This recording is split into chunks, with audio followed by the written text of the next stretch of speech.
Kalau saya jadi wakilnya Mas Anies, saya mundur. Kalau Mas Anies yang jadi gubernurnya, cari kader PKS umur 40-an, banyak. Yang kalau bisa Jawa, itu NU, biar digendong sama Mas Anies. Henry Satrio. Bagus itu, siklusnya jauh lebih panjang ketimbang saya. Saya nolak. Insya Allah. Oh, insya Allah aja dia udah.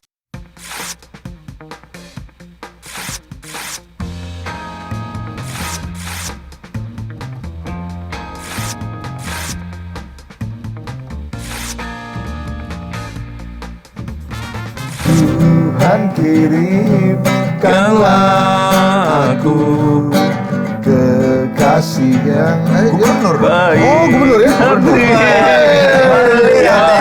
Gitar ini keren banget ini. Pak Ustadz. Oh, berarti sekali lagi. Rapnya, Tuhan kirimkanlah kami berarti ya. Tuhan kirimkanlah aku gubernur yang baik hati, Orang pemimpin gubernur. yang mencintai aku apa adanya. Luar biasa. Ada awalnya. Kalau Kreatif yang tadi tuh. Ustadz Mardhani, alhamdulillah kita kedatangan. Maafkan. Doa kita diijabah, men. Masya Oh, Allah. gitu kita nyanyikan gubernur yang baik hati. Datang. Ustadz Mardhani datang. Aduh. Luar biasa tahun Berarti 2017 masih ada harapan ya untuk jadi ya? Masih ada harapan. Masih ada 2017 lalu kalau nggak salah sempat dideklarasikan sebagai Iya. gubernur. Kemudian jadi Anies Sandi. Ustadz Mardhani ketua tim pemenangan. Ini contoh rakyat yang legowo begini. Kok rakyat beliau elit bro? Loh, elit adalah rakyat. Oh, iya. Disebut rakyat apa elit, bro? Ini wakil rakyat gua karena dapilnya dapil Jakarta Timur. Yo, iya. Suara terbanyak, men. Oh, Ngeri. Waktu itu pasang baliho yang nggak ada yang lagi yang berani pasang selain Ustadz Mardhani. Balihonya salaman sama Habib Rizik. Langsung suara terbanyak, men. Yang lain takut dipanggil itu. Entar ada aja nih. Itu dia, Ustadz. Sekarang kita ngomongin gubernur Jakarta. Siap. Jadi Anies Sohibul Iman harga mati atau Senin harga naik? Mumpung masih Senin harga naik mah properti itu. Waktu itu gue juga di salah satu TV gue ngomong gitu. Ustadz Mardhani juga tempatnya. Jadi gimana, Ustadz? Kalau PKS akan istiqomah. Anies Sohibul Iman. Tapi yang lebih pasti pandangan saya yang akan buat Anies menang. Jadi akan dikaji tuh Anies Sohibul Iman bisa menang apa enggak itu lah. Oke. Ini saya sebelum ke ini sebenarnya mau nanya banyak nih, Ustadz. Siap. Kalau saya sebenarnya posisinya di samping ini ngebelain. Amin. udah ini. Ini nih ya. Amin apa aman tat? Oh, iya. Kalau ini amin doa. Kenapa PKS nggak berani ultimatum Anies Baswedan? Misalnya, pokoknya sebelum 7 Agustus harus sudah memutuskan.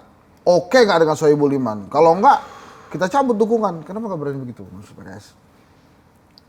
Realita politiknya mungkin ya, karena survei Mas Anies bagus. PKS pemenang tapi tidak punya golden ticket. Gabungan keduanya bikin ya realistis. Jadi nggak akan ada itu tuh. Kan Karena soalnya waktu itu cabutnya kemana gitu loh. Oh. Kalau saya kan pendukung oposisi ketika PKS gabung Anies Baswedan, ya saya senang gitu. Oke. Karena kalau nggak gabung Anies, mungkin gabung sana koalisi dong. Sana tuh yang mana, Ustaz? PDI Perjuangan maksudnya Ustadz, gimana sih? Kalau mau PDI malah berharap bisa bersama ya. Kim lah, teman-teman Kim itu lah. Oh. Nggak kelihatannya kalau PKS, Ustadz Mardhani lah ini. Lebih memilih bersama Kim atau bersama PDI Perjuangan? Tuh kurang ajar banget tuh pertanyaan. Ya udah dijawab barusan. Ini kita perjelas. Dia sebenarnya nanyanya aja ragu-ragu udah. Dia nanya mikir loh. Ya deg-degan juga nih. Kalau posisi yang saya, sebaiknya PKS di luar pemerintahan. Karena ketika kampanye kita tidak punya makan siang gratis. Kita punyanya pendidikan yang gratis. Tolak IKN. Kita tolak IKN, tapi yang lebih utama kita lebih fokus bagaimana betul-betul bukan pembangunan fisik saja, tapi pembangunan mental, pembangunan budaya. Jadi memang banyak bedanya gitu. Kalau udah kampanye beda, tiba-tiba kalah kita nyatu. Sebagai partai Islam buat saya beda kata dengan perbuatan. Walaupun boleh jadi yang dikampanyekan dulu dengan yang sekarang konteksnya bisa berbeda ya. Artinya sekarang ada perkembangan baru. Ustadz agak ini nyambung tapi mungkin agak geser. Tapi kan kemarin sudah sempat ngasih sinyal-sinyal itu Pak Presiden partainya. Mbok kita diajak. Atau kedatangan Mas Kaisang. Yang presiden pandangan yang saya mau kita ke diajak yang di PKB. Iya, yang waktu itu yang jadi Nasdem dan yang PKB jangan di ninggalin kita PKB dong. itu kalau dilihat the whole story-nya itu sebenarnya PKS tegas tidak di dalam. Tapi mungkin untuk jokingnya itu keluar. Tapi kan kalau ngelihat dari awal sampai akhirnya bahasanya presiden kita tuh ya kita ingin istiqomah. Misalnya itu jogging, tapi ternyata ditanggepin serius misalnya sama tim percepatannya mereka tuh. Ya sudah PKS kita rangkul, gimana? Ya kalau ada sambutan serius dan resmi kemudian kita di treatment equal buat saya itu layak untuk Dipertimbangkan. diajak komunikasi. Masih terbuka berarti pintunya. Kan? Misal, oke PKS punya titipan 1, 2, 3, 4, 5 program. Yang ini adalah amanah dari konstituen kita, umat Islam, rakyat Indonesia, apa gitu. Tapi bahasa equalnya itu tersirat juga. Iya. Berarti Di treatment equal, treatment itu apa itu loh? dan equalitasnya itu tuh. Ada rasa-rasa gitu ya, Tat? Iya kan kita gini, kita bangun. Saya tuh 2 minggu lalu, saya kan punya channel juga ya Indonesia Leaders Talk. Ensat sering itu. Rocky tuh duet sama Rocky, selalu berdua Rocky, narsum adalah. Kata Rocky nggak ada yang namanya ideologi itu mencair, melemah, mengurai. Ideologi itu menguat, mengokoh, mengental. Gitu. Jadi nggak bisa PKS sama PDIP lebur ideologi, nggak bisa. Dua-duanya harus tetap kuat karena kalau lebur buat apa bikin partai gitu. Tapi bisa bersama. Tapi bisa bersama pada titik-titik tertentu dengan ideologi masing-masing tapi kita bisa berkolaborasi. Jadi keren loh men, PKS tuh merah putih. Wih, Tadi apa coba gantian gue. Saya penasaran ini Tat, waktu Mas Kaisang ke PKS itu kan ya tentu sebagai komunikasi politik ya bagus-bagus saja ya. Tapi kan pasca itu kalau ngelihat kolom komentar medsos itu nggak sedikit juga yang heran dengan pilihan PKS. Gimana? Sama komen kemarin ketika Presiden godain kita dong rame juga tuh. Jadi sebagai partai politik PKS yang menegaskan komunikasi dengan semua boleh. Ya silaturahmi dan minta datang gitu loh. Ketua umum terlepas dari bahwa ketua umum cuma 2 hari kemudian itu anak presiden itu publik udah tahu lah itu gitu loh ya. Tapi entitas PSI-nya adalah realita dan bagian dari akhlaknya PKS. Seluruh yang bikin parpol itu adalah pejuang dalam pandangan PKS karena mereka ingin membangun negeri melalui partai politik bahwa masing-masing punya interest dan ideologi masing-masing itu yang bikin rumah besar Indonesia itu menjadi kokoh. Itu. Tapi semangat berpartai untuk membangunnya itu yang dilihat sebagai betul. Pintu Saya lebih apresiasi mereka yang berpartai ketimbang yang tidak karena repot bikin partai itu. Ngurusin DPR, kelurahan, kecamatan, kabupaten kota, bagaimana kayak sekarang ini ngurus. Yang paling enak ya manfaatin aja partai jadi kendaraan. Nah, tapi kan kalau elit tuh rajin Itu kode. kalau elit tuh kan pivotnya pinter ya, namanya juga elit ya. Iya. Tapi grassroots itu kan seringkali nggak secepat di elit. Nggak khawatir tuh grassroots PKS justru malah membaca berbeda gitu. Faktanya memang grassroots punya respon sendiri. Dan kita harus betul-betul melihat respon itu, tetapi sekali lagi partai politik kan memang harus punya nilai. Di titik ini misalnya gini, kan bisa tuh Apple sama Samsung, dua-duanya kompetitor, tapi seluruh screen atau layarnya Disubsidi. Apple itu semuanya dari kerjasama. Samsung gitu loh. Nah kami ingin mendidik masyarakat, kita kompetisi kok sama Pak Prabowo. Kalau sama Pak Jokowi kita oposisi misal gitu loh. Tetapi bisa bertemu, bisa bicara. Tapi pada titik ini Pak, saya pernah diajak Pak Soebul Iman waktu presiden tuh. 2015 awal ketemu Pak Jokowi, kami berlima berenam, Pak Jokowi sendiri gitu. Ke istana tuh. Ke istana. Oke. Itu loh. Itu nggak ada yang tahu tuh ya? Ada beritanya. Ada beritanya sih. Nah, kalau yang nggak ada yang tahu nggak akan dibocorin di sini. Nggak beda emang pengamat sama petenis. Ini petenis. Kalau nggak ada yang tahu justru harus dibuka. Nah, Ustadz Muhammad Soebul Iman ini dulu tuh menjadi ketua timnya PKS untuk urusan komunikasi politik dalam bab capres-capresan. Gak pernah Pak Soebul Iman itu ketemu, misalnya gini, dia tuh dapat mandatnya dari Majelis Syuro, ketua Majelis Syuro loh. Pokoknya urusan komunikasi politik sama PKS Soebul Iman. Gak ada Soebul Iman tuh ketemu Hensa sendiri gitu, nggak ada. Ketemu PKB, ketemu PDIP, ketemu semua, ngajak orang, ayo, saya nggak mau sendiri. Itu bagian dari transparansi. Jadi kalau yang ketemu gelap-gelapan, malam-malam sendirian, bukan PKS, itu confirm itu ya. Kalau PKS resmi, jelas, tegas, itu loh. Ya. Kalaupun nggak kelihatan ya nggak boleh sendiri, karena itu bagian dari transparansi akuntabilitas. Ya karena kan kalau dalam agama yang kalau sendiri tiganya setan katanya gitu. Iya. Jangan nunjuk handset gitu. Setan gitu. Malah gue nggak ikutan. Gak apa-apa. Riga. Saya tuh selalu percaya kalau dizolimi itu dapat pahala. Ustaz. Iya. Ustaz saya nanya. Nggak zalim kok. Saya nanya nih Ustaz. Kenapa sih PKS tidak mengikuti jalan Golkar gitu? Misalnya nih Golkar, wah Airin suara terbanyak di Banten. Kan sudah disaring dalam pileg kemarin kan, suara terbanyak pileg di Banten. Udah majuin ke Pilgub gitu ya.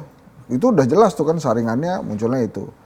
Kenapa nggak kemudian PKS misalnya, wah Presiden nih Ahmad Saihu banyak di Jawa Barat, maju Jawa Barat. Ustadz Mardani banyak di Jakarta, maju di Jakarta. Kenapa kemudian harus ada mekanisme lain dalam menentukan calon pilkada, calon kepala daerah itu, Ustadz? Mungkin konteksnya beda-beda. Kayak Bu Airin memang pandangan saya sudah 2 periode di Tangsel dan sukses. Kemudian masuk ke DPR RI suaranya 300.000 lebih, sukses. Jadi wajar jadi kandidat. Saya misal dimajukan Bupati Wali Kota aja belum pernah gitu loh. Bener sih 2019 terbesar, 2024 terbesar juga. Tapi kan tuh level DPRD. Di legislatif itu DPR. Legislatif itu peran partai kuat. Kalau di pilkada atau pilpres itu sosok. Nah, jadi saya jujurnya belum teruji dari sudut ke sosoknya gitu loh. Saya tuh punya sekolah dari Mardani Leadership School. Salah satu tujuan saya ini ngeritik Jokowi aja. Mana karya ente dan ya saya bikin sekolah lah. Ini karya saya. Di mana tuh, Ustaz? Di Lubang Buaya, Jakarta Timur. Dekat itu peristiwa itu. Sekarang masih bulan apa sih? Masih lama. 2 bulan lagi dibahas. Oh jadi mekanismenya ada sendiri, Ustaz. Nah ini saya ada pertanyaan nakal nih, Ustaz. Kalau ternyata Anies Baswedan dan Soebul Iman ini nggak bisa bergerak kemana-mana, itu komprominya ada di Anies Baswedan atau di Soebul Iman ya? Artinya Anies Baswedan yang diganti atau Soebul Iman yang diganti? Kalau lihat realitas sekarang, posisi Mas Anies lebih kuat ya, karena udah dapet Nasdem. Ya. PKS lebih banyak ya. Tapi masanya kalau PKS keluar, yang gabung Mas Anies akan lebih banyak kali ya. PDIP juga mempertimbangkan. PDIP mempertimbangkan, PKB Nasdem nggak cukup, Ustaz, kurang 1. ya PKB itu DPW-nya juga sudah gitu loh.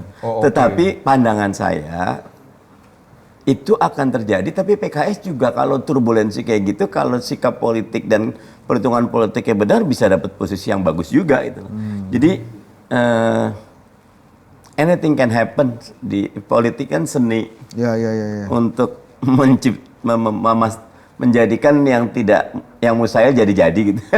Seni kemungkinan ya. Iya, the art of possibility. Kenapa kemudian nggak PKS bikin mencari wakil Anies Baswedan, gitu. Jadi semuanya bisa daftar. Mencari wakil. Nah, mencari wakil Anies Baswedan. Jadi maksudnya, lah ini kan sudah keinginan rakyat si A nih yang terpilih nih jadi wakilnya nih. Jadi ya PKS harus konsisten. Kemarin kita ngusulkan Soebul Iman, rakyat bereaksi, partai bereaksi. Oke, kita cari jalan tengah. Kita buka nih sayembara, mencari wakil Anies Baswedan. Silakan daftar. Oh, nggak hanya dari internal. 3 hari. Gitu. Nggak, saya tahu motifnya. Beliau mau masuk. Bagus kalau Anies mau masuk. Itu, gua rasa itu. Itu namanya para Madinah juga itu. Iya, makanya. Bro. Enggak ada niatan ke sana, men. Boleh Ya, kok. tapi kan sudah Waktu itu udah BP Kemana-mana Hensat. BP Hensat Bambang itu. Pamungkas Henry Satrio. Singkatannya nggak enak. tuh, Udah Tat. keren itu. Singkatannya nggak enak. Daripada jadi bangsat. ngaku sendiri. Malah keren. Aduh. Nggak, karena kalau misalnya begitu artinya bisa PKS benar-benar bisa menjadi partai yang menampung aspirasi rakyat gitu. Malah tahu. Di satu sisi menampungnya benar, tapi di sisi lain menunjukkan partai Anda tuh tidak punya sistem kaderisasi yang baik. Nah, dengan pertimbangan bahwa PKS adalah partai kader, saya jujur diminta kok. Hah?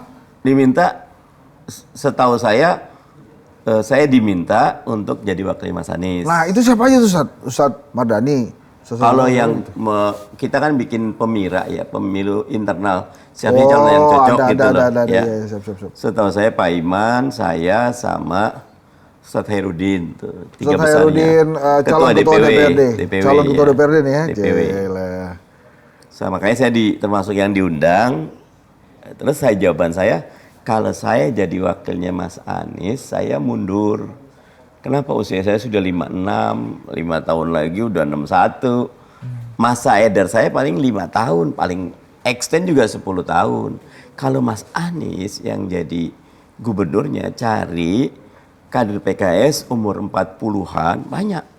Yang kalau bisa Jawa, itu NU, biar digendong sama Mas Anies. Henry Satrio. Bagus itu. Jawa. NU. NU-nya perlu ditanya gitu. 40-nya masuk apa enggak itu loh. Kalau masuk udah gitu loh. Nah, maksudnya kenapa? Karena dia nanti akan digendong Mas Anies jadi wakil gubernur 5 tahun. Kader lah gitu ya. 2029 maju cagup, nanti bisa lebih Akseleratif nanti. siklusnya jauh lebih panjang ketimbang saya. Saya nolak. Oh, insya Allah aja dia udah.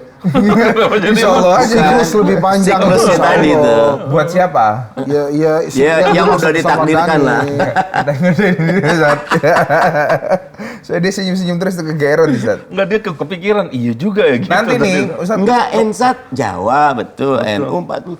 Saya mendorong. Saya waktu nyuwun sewu. Ketika Gibran dimajukan, saya nggak nolak anak muda. Saya nolak prosesnya aja gitu loh. Tapi kalau anak mudanya, Iya, kasih siap. kepercayaan. Makanya semangatnya Ustaz tadi kalau bisa yang 40-an. Karena biar orbitnya tuh masih panjang. Padahal kalau nanya hati saya, wakil Mas Anies, wakil gubernur, sujud syukur saya mau, saya bilang gitu loh. Tapi akal saya jangan, buat partai jauh lebih baik. Kasih anak muda. Ini ada informasi ya Ustadz ya. Saya subuhnya pakai kunut Ustadz. Kalau gitu NU. Enggak, tarawihnya berapa rakaat? 21. Tesnya gitu dulu. Nah benar ini. Aduh, kok 21, 23. Tiga. Yang Udah Ustadz. Nih, tadi saya dapat pesan dari produser. Kan ada sebuah story yang semua orang tuh mungkin nggak tahu banyak ya Ustadz ya. Ini mundur nih. Waktu Sandiaga Salahuddin Uno mengundurkan diri sebagai wakil gubernur Mas Anies, yang dilantik jadi menteri, ikut Pak Prabowo ya, jadi cawapres. Itu kan waktu itu santer sekali. Ini Mardhani Alisera pasti yang naik nih, yang menggantikan Mas Sandi. Tapi kemudian jadi Ariza Patria, itu sebetulnya ceritanya gimana sih Ustaz tuh? Kok jadi Gerindra lagi gitu? Ini agak nostalgia dikit ya. Saya jawabnya yang saya ingat ya. Awalnya santer nama saya.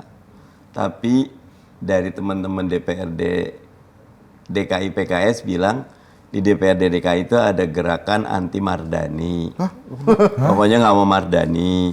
mungkin karena sikap oposisi saya. Waktu itu kan Pak Jokowi sama PDIP lagi deket, saya ganti presiden segala macam iya, gitu. lagi kenceng-kencengnya tuh ya. Pokoknya tuh Pak Mardhani. lumayan lah gitu, antagonismenya tinggi gitu lah. Walaupun saya tuh pernah satu pansus sama Pak Basuki, PUPR. Ini kejadiannya lucu, pansus IKN periode lalu.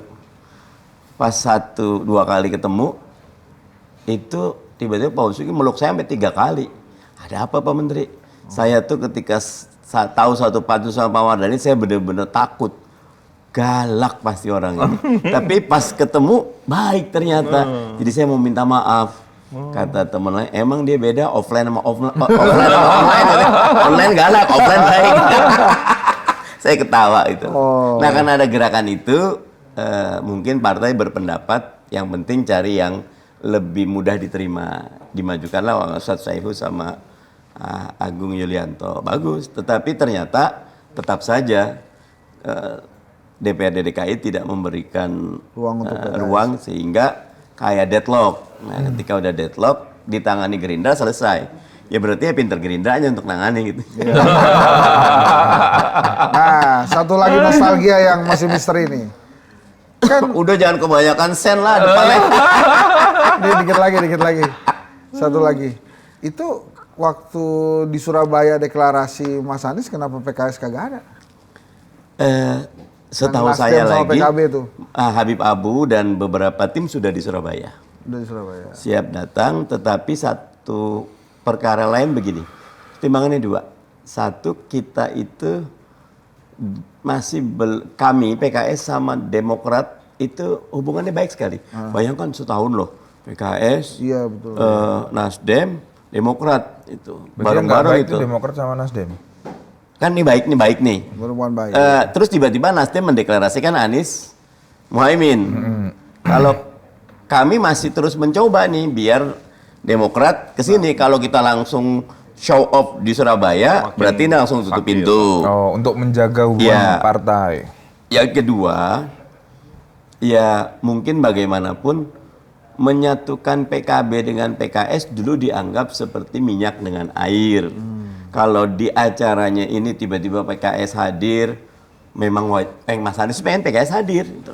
Tetapi kita mikir, biarkan dulu Nasdem PKB karena sudah cukup 20%-nya, monggo kita di belakang biar teman-teman PKB dari atas sampai bawah tuh, kalau teman Nasdem kan emang udah dukung Mas Anies kan gitu. Kalau PKB kan dari awal ke Pak Prabowo gitu. Jadi dengan kelegowoan dan kebesarhatian udah biar dulu itu. Kita nggak dapat momentum loh di situ. Kalau kita datang dapat momentum kita. Bahwa kita termasuk yang pertama kali deklarasi Anies Muhaimin gitu. Gitu. Harganya mahal. Kenapa waktu itu, kenapa 2 nostalgia ini gue ceritakan? Jadi artinya begitu besarnya kecintaan PKS terhadap Anies Baswedan. Dari 2 kali isu itu kan lo lihat betapa PKS itu entar dulu, tapi sekarang duluan deklarasi Anies. Nah, Cinta apa dipaksa kondisi sih? Kalau faktanya kita sama Mas Anies, saya sering mengatakan Mas Anies itu memang bukan kader PKS, tapi DNA-nya PKS banget. Jadi banyak kader PKS yang Karena fall in love lah. sebagian orang tuh melihat dari 2 cerita yang dikirim sama Mas Hensa tadi, terutama yang proses pergantian Riza Patriati ya. Karena kan PKS yang dari awal dorong kan soal Anies Sandi itu. Antara elit dengan para konstituennya ini cara memandangnya itu kan berbeda. Katanya orang melihat seperti itu. Jadi PKS itu dianalogikan tidak punya opsi lain. Karena konstituennya itu mendorongnya cuma satu sosok, yaitu Anies. Sementara sebenarnya elit ini coba berusaha untuk mencari figur, tapi memang yang nggak ada. Akhirnya ketemulah jawaban, ya gimana DNA yang paling dekat Anies misalnya. Apakah seperti itu Ustadz sebenarnya? Bisa jadi. Dan karena itulah makanya memang partai yang baik selalu dia punya skenario B, skenario C, opsi B, opsi C, tokoh B, tokoh C gitu loh. Dan itu bisa kok. Contoh nih, nyun sewu Golkar. Siapa yang tahu Babah Alun itu Golkar loh gitu loh. Iya. Memang udah Golkar sih itu. Tapi ada momennya dimunculkan, semua tahu jadinya itu. Nah jadi kalau saya selalu mengatakan paling baik partai itu. Makanya nyun saya termasuk kalau Hensa tahu, kan ada jendela tuh. Soebul Iman diumumkan calon gubernur Yes. sehari atau 2 hari. Yeah. 2 hari itu saya full kampanye. Yang paling baik gubernur PKS ngambilnya, calon gubernur. Bahwa ada Mas Anies, nggak ada masalah. Jalan aja dulu. Nanti kita lihat surveinya.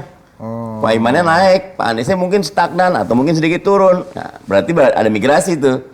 Yang rasional oleh PKS atau pemilih PKS atau pemilih jadi ketahuan gitu. Tapi suara legislatif PKS di RI ya terutama, itu ada dampak ekor jasnya Anies nggak sih?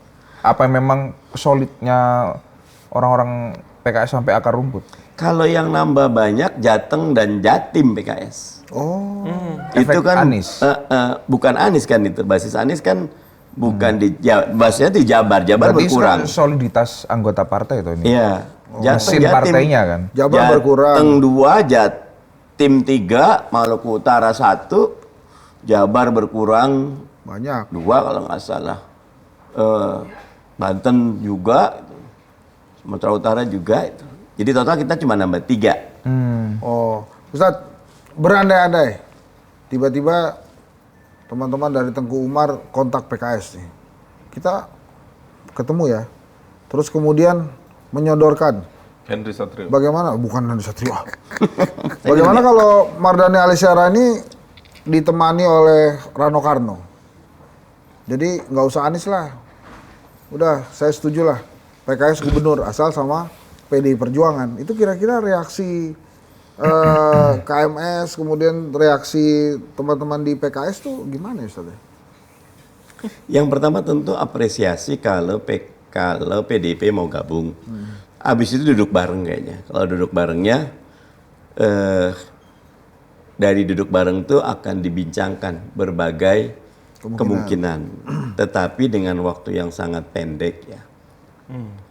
Kan sekarang katakan Agustus lah gitu loh. Agustus, September, Oktober, November, 4 bulan bisa cukup. Kalau risk taker akan siap ngambil. Tapi kalau safety player ya paling enak ya sudah dengan Anies gitu loh.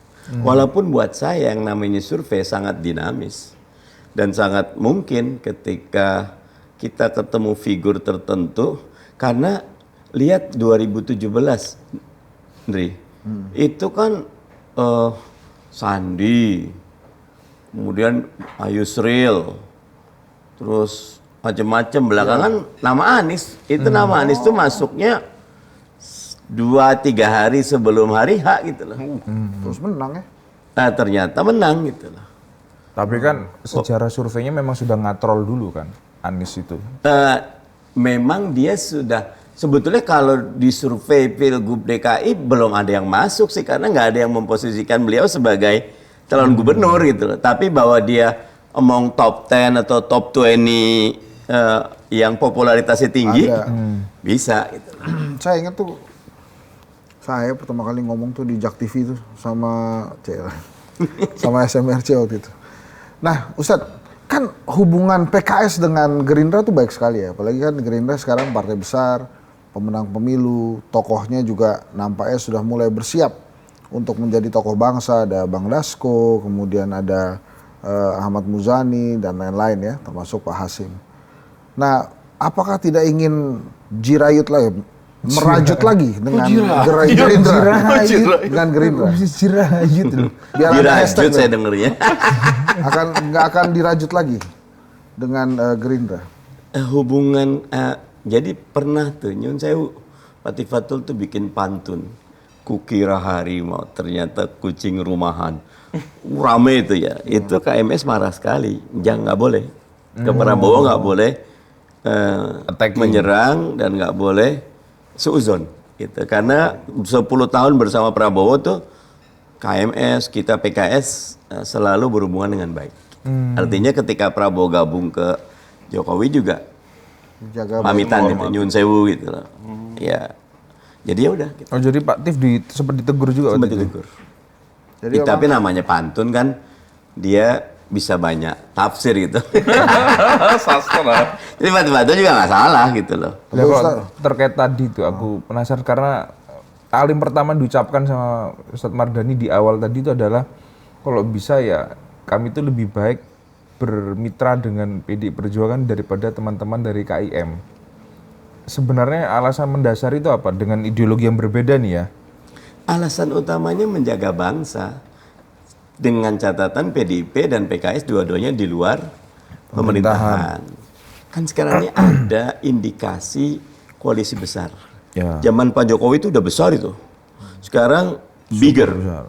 Makanya undang-undang Kementerian Negara ruangnya udah digedein. One Team Press udah di DPA-in, itu loh. Jadi ada ya. pengkondisian non oposan ini ya. Berarti Itu banyak. Mungkin niatnya baik udah ketimbang kita kelamaan di middle income trap countries karena berantem di internal, gabung aja sama-sama itu. Tetapi di demokrasi esensinya itu kan ya ada pengawasan. check and balance gitu loh. Dan di kita dengan tingkat indeks Pembangunan manusia. persepsi korupsi kita yang masih punya catatan, kalau compliant pengawasan melemah, repot kita. Repot.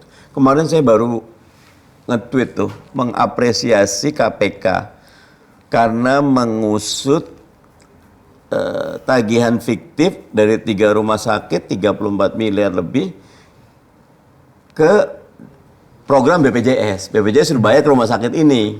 Padahal nggak ada pasiennya gitu loh. Data BPJS, data KTP, data dari Bansos lagi melakukan pelayanan sosial, kumpulin. Ya di kita itu peluang untuk selalu mencari jalan pintas.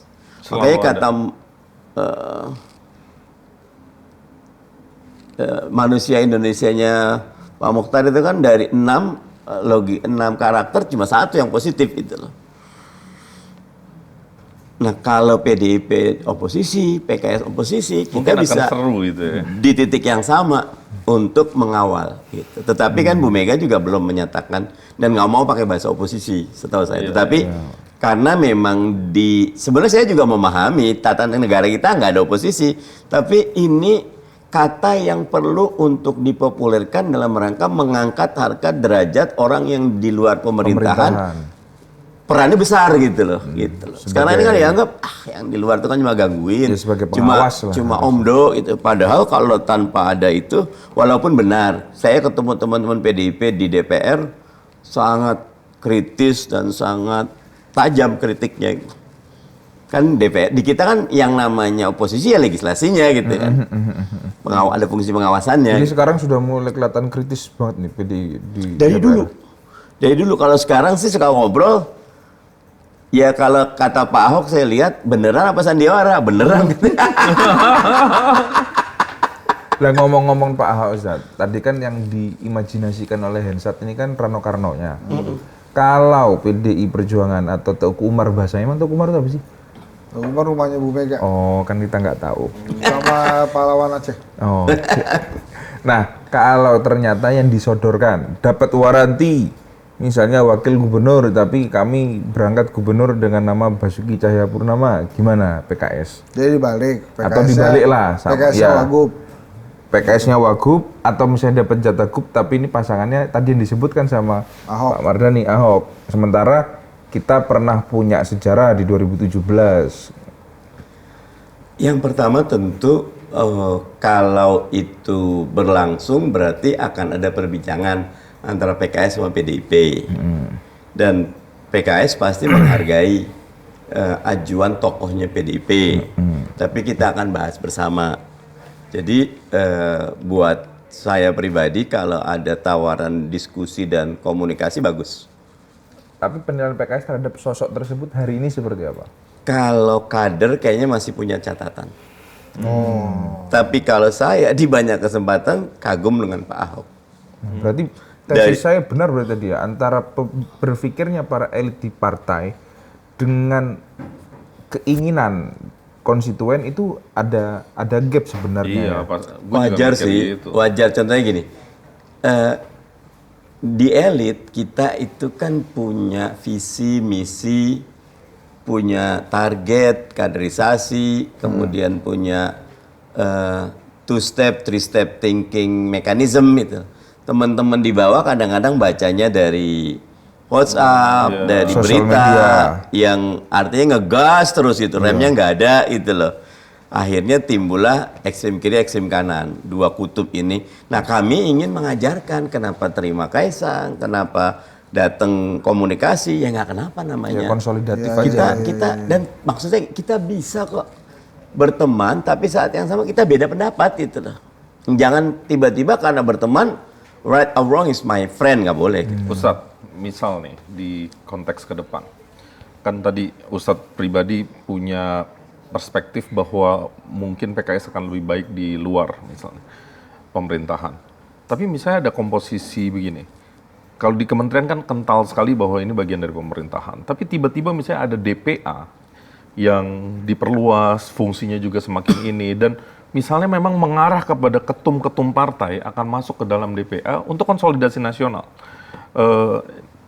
Apakah ini akan jadi beda cerita dalam konteks bisa ditoleransi bahwa PKS akan tetap berbeda, tetap menjadi oposisi, pun menjadi bagian dari pemerintahan tapi ada di DPA-nya, nggak jadi menteri. Itu terbahas nggak Ustaz?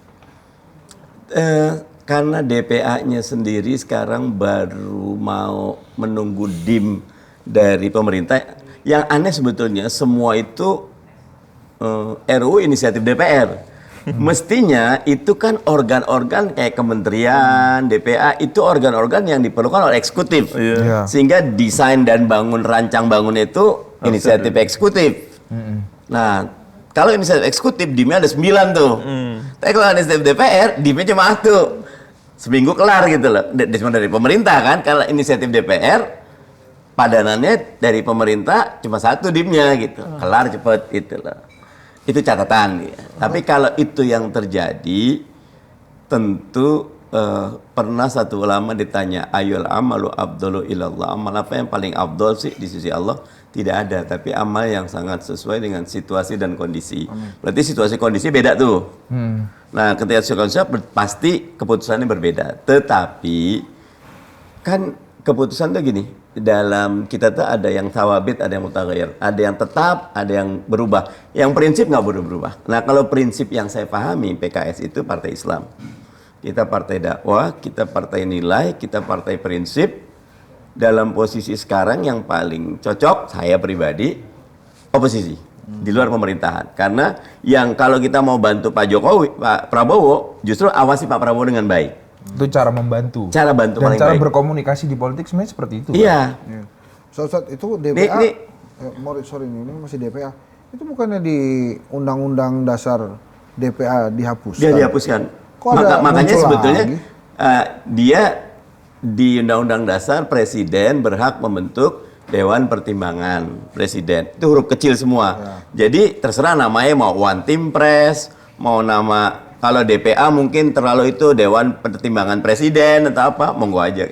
Jadi ada kemungkinan istilah DPA-nya mungkin yang digunakan, tapi struktur kelembagaannya nggak sepowerful kayak DPA di masa lalu yang pakai Posisi hapus. sekarang semua masukan dan pertimbangan itu tidak mengikat. Iya. Kalau dulu kan mengikat, sekarang tidak mengikat. Soalnya kan Jadi boleh didengerin, boleh nggak didengerin sama Ya, presiden. tapi kan kekhawatirannya katanya kan mau dibuat memiliki kekuatan setingkat kelembagaan. Berarti kan nanti akan ada deputi di sana. itu agak aneh. Jadi eselonisasinya juga terjadi. Nah, itu- Ini kan terjadi dengan KSP. Yang dulu KSP kan tidak selembagatif ini kan gitu loh. Itu catatan saya waktu kementerian, saya punya pendapat jumlah kementerian memang hak prerogatif presiden. Jangan dibatasi. Tapi yang kedua, yang paling baik presiden ikut kepada norma reformasi birokrasi. Miskin struktur, kaya fungsi. Jumlah kementerian paling baik, yang best practice-nya 15 sampai 20 saja. Kalau di atas itu, apalagi di atas 34, ya apalagi tambah wamen, yang kedudukan anggaran segala macamnya sama gitu. Walaupun tetap saja itu pendapat. Mungkin pendapatnya kita kan beda. Negara-negara yang itu paling 10 juta penduduknya, kita 300 sampai 300 juta, kepulauan, boleh jadi. Tapi tetap saja seluruhnya harus mengikut kaidah-kaidah bahasa saya teknokrasi yang tepat. Jangan sampai kaidah teknokrasi, saintifikasinya hilang, akhirnya kita kebanyakan beban. Yang paling baik anggaran itu kan tidak untuk anggaran rutin, anggaran belanja pegawai, tapi ya belanja program yang paling baik. Oke Ustadz, terakhir ini silakan Ustadz, ada yang ingin disampaikan kepada masyarakat Indonesia terkait Pilkada 2024, bukan hanya Jakarta Ustadz. Apalagi tapi Ustadz tentang Komisi Pilkada 2 ini. kan. Ya, silakan Ustadz. Ya, everything rises and falls on leadership-nya. Segalanya naik turun karena kepemimpinan. Jadi dapat bupati, wali kota, gubernur yang berintegritas, berkapasitas, itu mahal sekali. Dan momennya sekarang saat pilkada. Jangan pasif, aktif, lihat track record-nya. Kalau perlu komunikasi, lihat responnya. Jadi pemilih yang cerdas. Main lagi dong. Ya, Ganti pemimpin yang baik hati. Saya suka nih lagunya. oke, masuk ya. Langsung. Tuhan kirimkanlah Orang-orang aja. pemimpin yang baik hati, yang mencintai rakyatnya. Apa adanya. Sekali lagi biar smooth. Sekali lagi. Rakyatnya ya, rakyatnya. Tuhan kirimkanlah aku pemimpin yang baik hati, yang mencintai rakyatnya. Apa adanya. Ustaz Mardhani Alisera, terima kasih teman-teman. Terima kasih. Terima kasih Pak Prabowo.